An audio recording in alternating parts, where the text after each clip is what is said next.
So it's Saturday, June 29th, and in 6 days' time, we will almost certainly have a new government and Prime Minister. Now, I can imagine many of you listening to this will be delighted that the former Prime Minister and government will be gone, but not necessarily happy with who will replace them.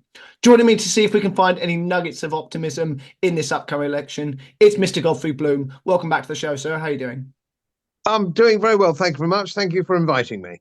Okay, Mr. Bloom, great for you to be back then. So I'm sure you've probably seen Project Zero Seats memes floating about in right-wing circles on social media in relation to the hopes of all on the political right that the Conservatives will be returned with 0 seats this election. Now, at first, it looked like a fantasy, but as this election has played out, every day it looks more and more like a reality. Where are you on Project Zero Seats for the Conservatives? Does every single Conservative deserve to lose their seat, or is there anyone worth saving at all, in your opinion? No, not really. I think it has to go. They all have to go. I think they had a huge majority. They've been in office for 13 or 14 years. They've had every opportunity to produce a Conservative manifesto, do things about tax, regulation, and immigration. So they failed in every single count. There aren't anybody, there's nobody there that I know. There's nobody stood up and had a crack from the backbenches, the Conservative backbenches. They're all journeyman politicians. None of them are worth saving, and they have to be swept from office. Yeah, I think you're pretty much right there. I mean, I was thinking even, does Liz Truss not do it for you then, even her remotely, do I even call it a free market proposals that saw her kicked out of office? Does that even cut it for you, what she intended to do? Well, I think the only thing that we're going to remember Liz Truss from, basically, more than anything, or certainly as an historical perspective, is that when she was Foreign Secretary, went to see Putin to talk about the expansion of NATO into the Ukraine. And the one thing that Putin said when she flew home was she just wasn't listening. And that's yet another beginning of this futile and ghastly war in the Ukraine. She's part of the jigsaw puzzle that formed the policy that have now taking us down the route to possibly World War III. No, Liz Truss is a complete waste of bloody time. They all are. You know, you'd have to go through a whole list of Conservative MPs to persuade me that any of them are any use. The only person that stood up against the excess deaths, which is scandalous and still going on, was Andrew Bridgen, and they threw him out of the party. We didn't hear anything from Jacob Rees-Mogg, who was supposed to be a very sophisticated, urbane, Oxford man at the heart of our constitution and the principles of English. Oh, he's bloody well disappeared. Where is he? He's gone. And now they're flooding North Somerset, I think in revenge, or so they say they're going to do. But no, they've got to go lock, stock, and bloody barrel. Yeah, I mean, Liz Truss for me then is arguably as good as like some of her proposals were then. Her support for the neocon policy of continued aggression towards Russia just totally does it in for me. She just falls lockstep in with the rest of them. Now, one person who obviously didn't fall in with the rest of them then was, of course, Farage. I thought it was incredibly brave for him to stand by his comments with regards to Putin. Now, obviously, Reform are now somewhere like predicted 18 seats, I think was the most optimistic poll I've seen recently. They're consistently floating around 18 to 20%. Obviously, we've had kind of rightist populist movements before that have come with success. I mean, I guess you could argue Thatcher's Tories, implementing certain free market policies. We've obviously seen UKIP, who you were part with, who were able to move the needle on the EU referendum and Brexit. And now we have Reform. So I mean, Ukraine certainly moved the needle for me with Reform. I think I'm probably 95% there with them. I recognise they've, had a huge impact in moving the Overton window on issues like immigration. Farage's team around him are obviously social media dynamite and he's saying and doing all the right things. What do you think about Reform then? Are they a vehicle for more libertarian policies? I was highly critical of Reform up until quite recently because I regarded them as fake. They were fake. certainly not reform, certainly not radical. And I think Tice, who is now the party chairman, not the party leader, is deep state. He's deep state. And it's as simple as that. And all his behavior and his views, everything he's done so far, deep state. Now, for the first time, and Nigel took over the leadership, Nigel is wobbly on some stuff. And the reason he's wobbly on some stuff is because he just won't do his homework. He will not spend enough time drilling down. Now, I spend, and it's easier for me to say this because I have more time to do this, and this is what I now do. I will spend at least 5 hours a day on research. I will not say anything on social media or any interview unless I'm master of my subject. If I don't know about it, I shut up. And Nigel, and some of these things is, let's just say, impressionable. That he went big time with Big Pharma. He was jab, jab, jab, masks, let's get into bed, let's make it mandatory, as was Tice. So that was a big problem. And that is still a big problem because there has been no formal apology. And Reform are standing a client in Leicestershire to stand against Andrew Bridgen. That tells me that they haven't learnt their lesson and they are not contrite and they're lacking in some humility. Leaving all that aside, Nigel has put immigration on the front burner, which is one of the biggest threats to our country at the moment, mass immigration. And he's put it on the front burner. He's been putting it on the front burner for some years. He is now actually constructing some thought about what we do. Now, this hasn't happened before. He's been saying basically, oh, well, Rishi Sunak won't stop the boats and this and that, and the European Court of Human Rights, we need to get out of that, etc. All of which, of course, is complete and total bullshit. If you want to stop the boats, you tow them back. There's no other way. You mobilize the Royal Navy and you tow them back. He's now starting to say that belatedly, but that's a good thing. That's a good thing. And I think if he's saying that now and he means it, I think that's good. All things considered, where we are politically, Reform has to be the vote. Reform has to be the vote, I would argue. I've also said locally, I would always vote for the first. We don't have enough artisans. We don't have enough working class roots in Parliament in a representative democracy. And I've always said that. And we've got a guy standing for reform here in my constituency who's a brickie. Okay, he's a successful brickie. He's made, he left school early, brickie, and he's built his own business. So he's a small businessman and he's a brickie. I have to vote for him because I've said I would vote for somebody like that as soon as they turned up on my doorstep. And there he is. So I feel obliged to do that. And I wish that we had, I booze at a local pub, which is full of artisans, brickies, sparkies, cabbies, joiners, so on and so forth. You will find more common sense in that pub late afternoon than you will ever hear in Parliament. And we must get those kind of people back into Parliament, and it would solve some of our problems. So obviously we're going to get a Labour government unless there's a massive switch. I don't think Labour government is going to get in with such a big majority as they imagine, or anybody has imagined. I don't think Reform will get as many seats as 18, and that's because of the political system. And UKIP, when I was around in UKIP, we got 4 million votes, I think, on one seat, and that was a sort of semi-fake switch thing.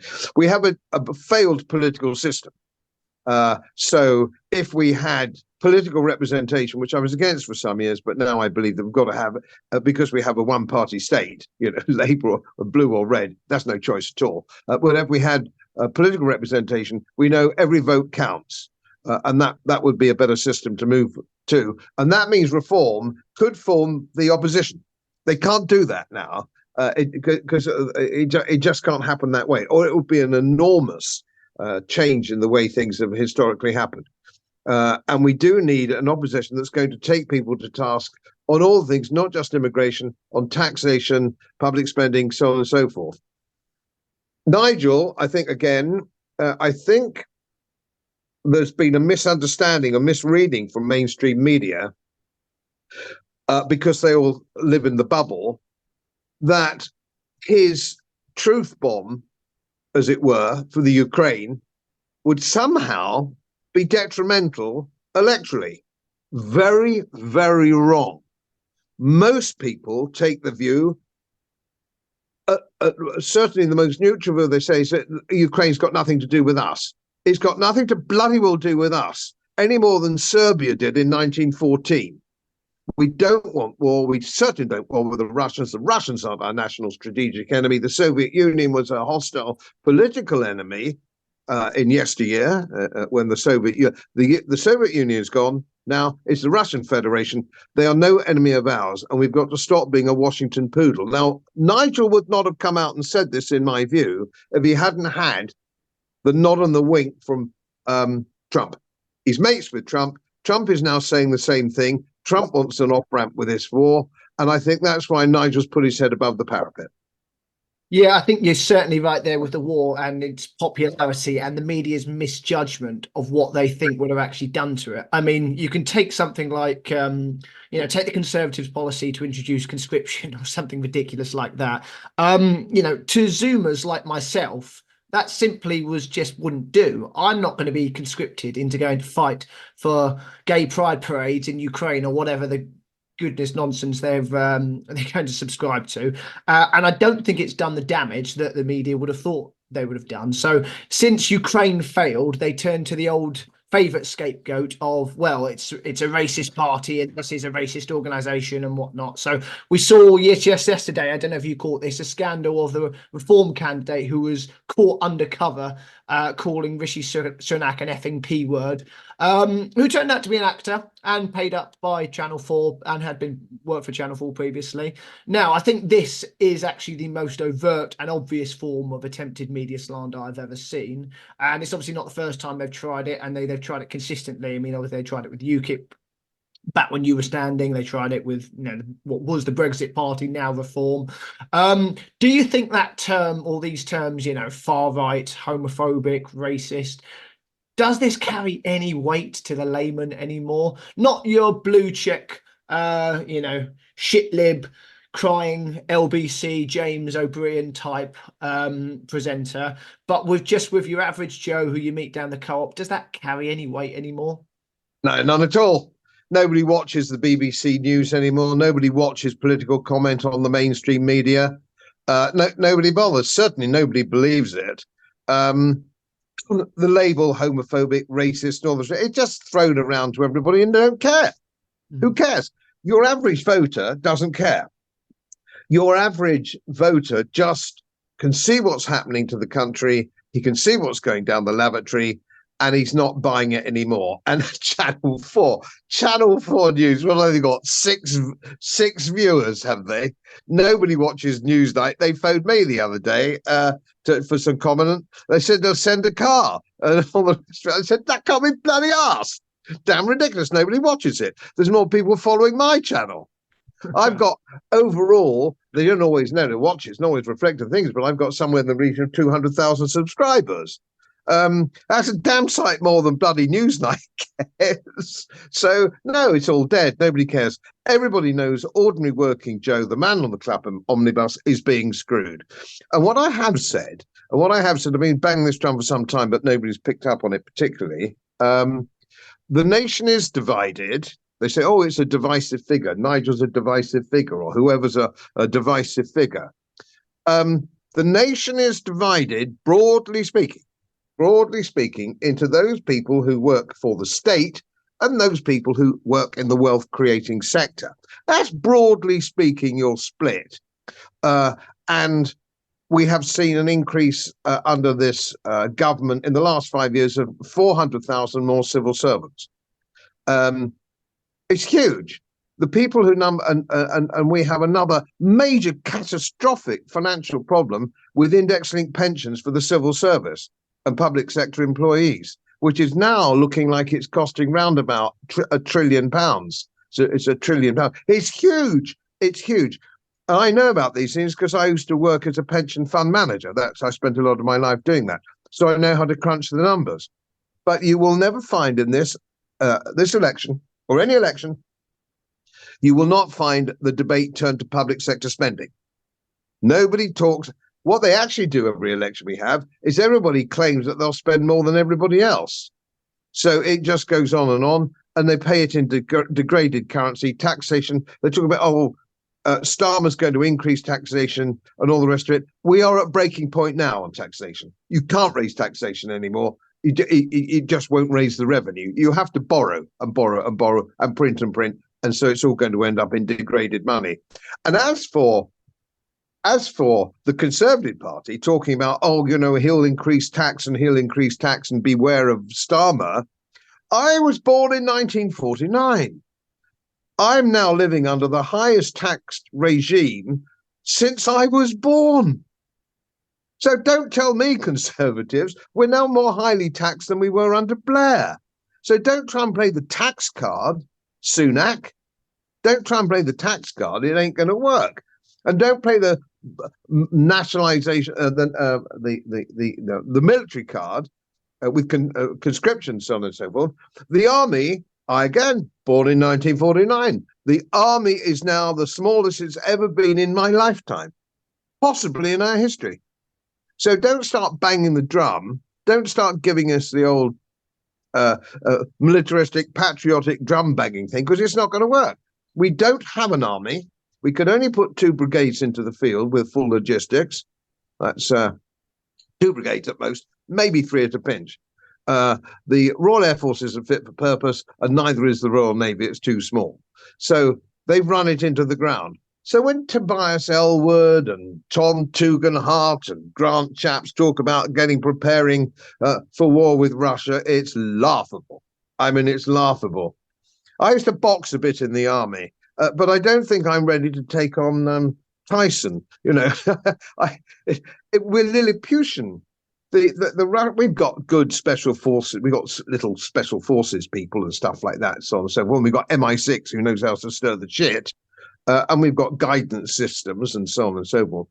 But we're no more in a position to fight the Russians in a land war, which is what the Ukraine is. It's ridiculous. Now the Americans, we can't do it. So why don't we get around a table and talk peace? Why does it go on? Other than the industrial military complex that goes on, it's all about money. Don't tell me Boris Johnson wasn't paid off for tearing up the peace agreement in May 2022. He's on the ticket, isn't he? He's on the ticket. And Max Hastings said he would do anything for money. And I mean, he'd walk down bloody High Street naked if there was a buck in it for Boris Johnson.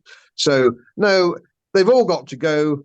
And my view, in fact, I just caught something earlier today from Peter Hitchens. I've shared a few platforms with Peter Hitchens over the years. Not a very clubbable individual, I have to say, but he's normally on track for quite a lot of stuff. And I would argue with him and with others who feel the same way, it has to get much worse before it gets better. We're not going to vote our way out of this time round. It has to get really bad because nobody goes to a barricade with a full tummy. There's still 2 cars in the drive. People are still being able to afford their holidays, and they're just about being able to pay their mortgage. There's no revolution there. That is coming to an end when we see the collapse of banks, the collapse of public fiat currencies. So when all this happens, people will then realize that they've been legged over. And at the moment, not enough people realize they've been legged over, but it's coming. It's coming, which is why reform is on the up, because they see that as a possible chance. And it may be a chance, who knows, I don't know. Yeah, I think you're spot on there. I think you said something that's quite interesting there about just your platform that got me thinking. We for the last 20 years or so, we've used the phrase mainstream media. nothing mainstream about it anymore. You look at the viewing figures of the BBC, Channel 4, Sky News, and then you look at one of your YouTube videos. You regularly outperform the 8 o'clock slot on news nights on any one of those programs. Then they're no longer a mainstream. They're now just, we should refer to them as what they are, which is just corporate press. They work for corporations. This is corporation and state working hand in hand. They're legacy media as far as I'm concerned. Now platforms like yours are going to be the where people get their news from. And as you say, like as you said earlier, people aren't buying what they're selling anymore then. Just on the Ukraine there, yeah, it's no one buys what they're selling anymore. People don't believe that Putin is this Hitlerite figure that's going to try to reconstitute the Soviet Union, and next he takes Poland and whatever else it's going to be. Then no one's buying that anymore. And just on the civil service, then I guess this is my one concern, what you were saying there about Hitchens' comments. I totally agree with, even though not quite sure why Hitchens has now suddenly gone back on board with we need some conservatives in there. As like, no, I'm full ahead with getting rid of the bloody lot of them. Yeah, we are going to see a huge expansion of the civil service under Labour. I don't think Starmer is the pussycat that he's made out to be. I think he is a borderline Stalinist, to be quite frank with you. I think he'll be bloody ruthless when he gets in. We've seen how he operates within his own Labour Party. And just on that note, then, within the Labour Party themselves, I think what else you said there about the Labour Party will not get as big a majority as they are predicted. I think that's spot on there. And the reason why that's spot on is because we'll see many more independents in Parliament this time round than I think we've ever seen before. Now, thanks to YouTube censorship laws, I have to be careful how I phrase this. I think certain ethnic communities, shall we say, within certain northern towns that have traditionally voted Labour will not do so this time round due to Labour's stance or non-stance on a certain ongoing conflict in the Middle East, shall we say, just as we saw in the local elections in May of this year. Do you think we'll see the same rejection of the Labour Party from voters next Thursday? That's a very interesting question indeed. The Labour Party have relied on immigrant communities for their votes. I mean, I was campaigning in West Bradford for UKIP many years ago, and the Labour guy would walk up the drive of a house. Maybe there'd be 14 or 15 voters in one house. And the man would come out with the 14 or 15 postal votes and give them to the Labour Party candidate. 14 from one house, 14 or 15 from one house. And it would be given by a dude with a big beard. And behind him would be a whole lot of other people, women mainly, who would have no interaction with the thing at all. It obviously collected them that told what to do. Now, what is interesting, here's an interesting conundrum, and I don't have the answer, but focusing up on the question, which nobody dares do, is corporate media. I like that phrase. I'm going to be using that one. I'll take that from you. Corporate Not media mine, is it's Michael Malice. Check him out if you haven't done so already. Okay, well, that's certainly a much better phrase and a much more apposite phrase. So corporate media, and I thank him for that. We have, which is controlled, Hollywood, the Labour Party, the Conservative Party, the House of, everybody's controlled by the Zionist element. It's all Zionist. It's pro-Zionist. That's not a guess. That they've all made that very clear. I mean, Cameron has been quite upfront about the fact he's a Zionist.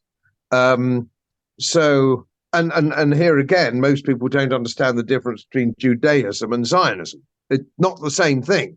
And of course, if you look at the Israeli expansionism or Zionist expansionism, you will find there's a lot of Jews totally hostile to it and totally appalled by it. Yeah, very quickly on that, then the biggest opponents of the Federal Reserve currently are all Jewish, many of them within the Libertarian Party in the US. Sorry, carry on. As I say, there's Judaism, Zionism, not the same thing.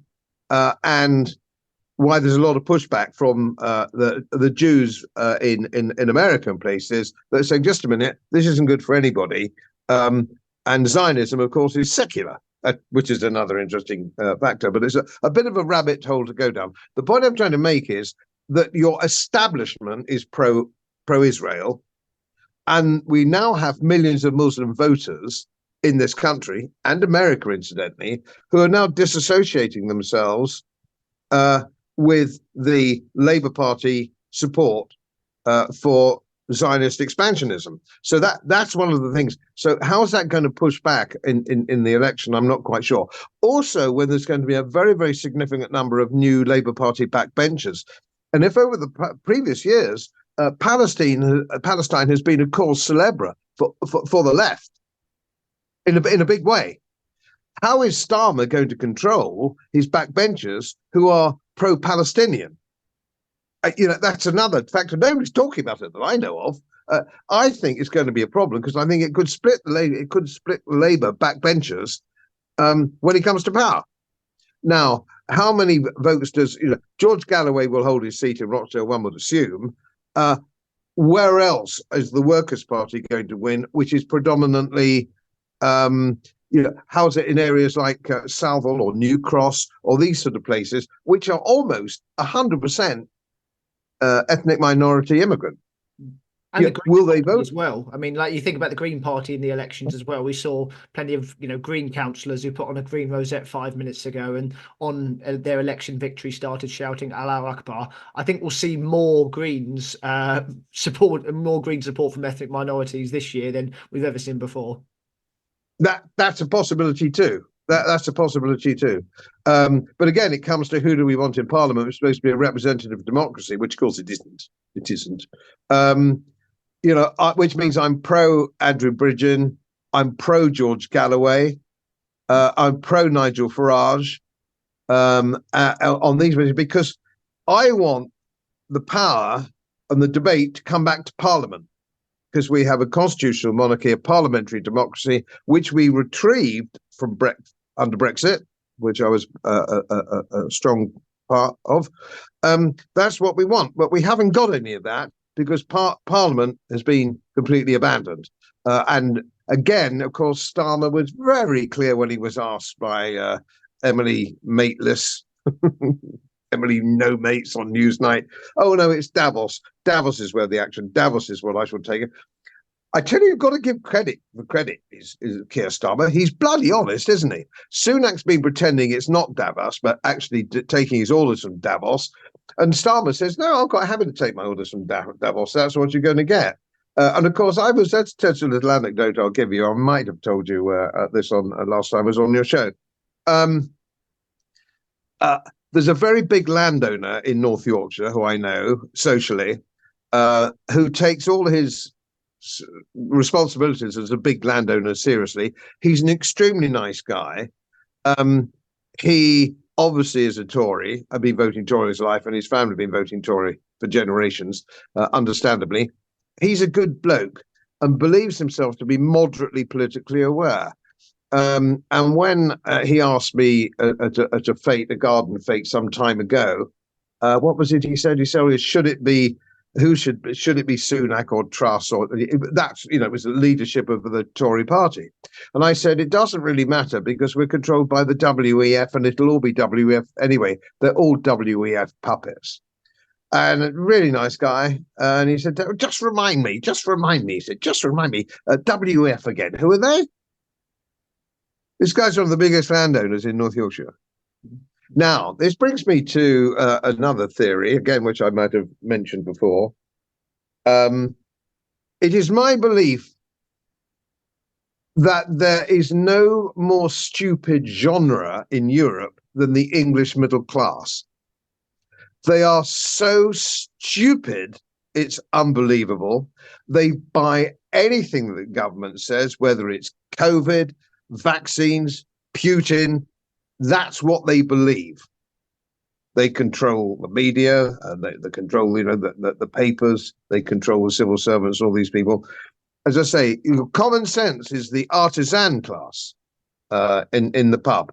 He is the man that needs to be in Parliament, not these very, very gullible middle-class English people. And if anybody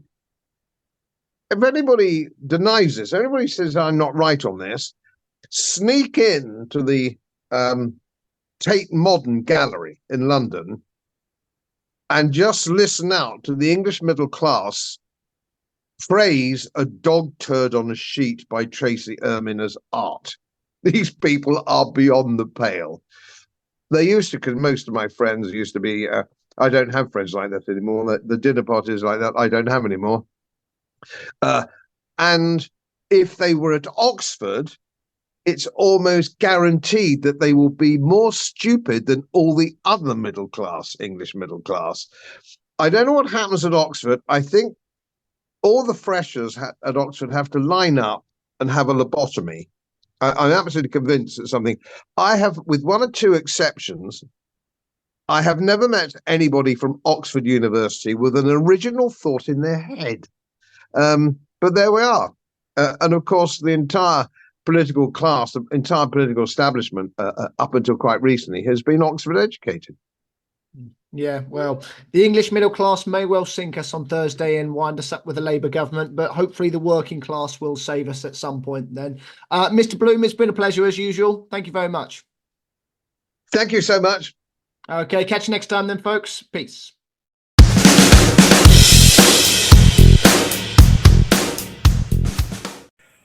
As most of you know, my work is very heavily independently research based. And I get my information from all over the world. It would help if you press the subscribe button and the little bell next to it, because the more subscribers I have, the more likely it is that international independent research institutes will share their material with me. It's most helpful, and then of course I automatically share it with you. So surprise won't cost you anything. Thank you very much.